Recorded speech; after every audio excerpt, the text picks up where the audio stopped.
There was once a man in Iraq who decided to go into the cold and snowy mountains in search of a snake.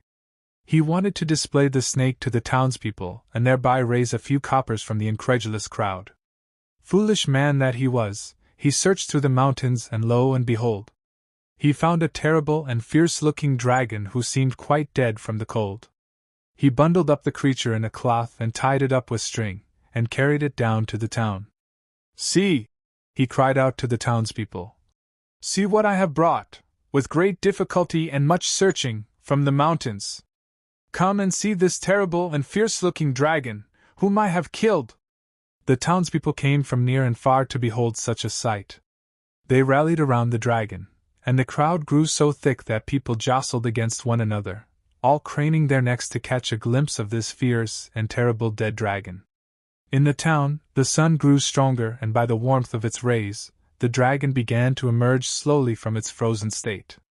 As it warmed, life revived in the dragon, who had not been dead at all but merely frozen beyond outwardly movement. Soon it burst forth from the cloth and string that had been tied around it. The townspeople were filled with terror at the sight of the fierce dragon, come back from the dead as it were, and ran away from it in panic, crushing each other as they fled. The dragon, mighty serpent that it was, devoured whoever was in its path, and finding a pillar, entwined itself around it, eating alive the man who thought he had easily captured a terrible and fierce-looking dragon. And thus ends the story of the snake catcher and the serpent. Rumi's explanation. In this story, the snake catcher is a human being. As such, he has within him the capacity for spiritual knowledge and enlightenment.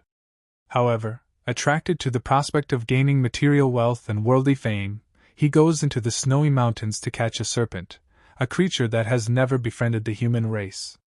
The serpent is a symbol for the sensual soul within human beings. If befriended, the serpent will ultimately devour such human beings and thereby destroy their capacity for spiritual growth and perfection. The serpent seems quite dead to the snake catcher, but is not really so. It is simply that in the cold and snowy mountains the conditions are not favorable for the serpent to exercise its natural tendencies. These conditions are created by separating the sensual soul from its desires, such as lust, greed, gluttony, etc. On the other hand, if one allows the rays of greed and lust to shine upon the sensual soul, it will grow stronger and stronger, such that whatever restraints one may have placed upon sensual soul will present no barrier to its breaking free. In being released from its bonds, the sensual soul is capable of destroying the very being that gave it life, and thereby result in its master's spiritual death.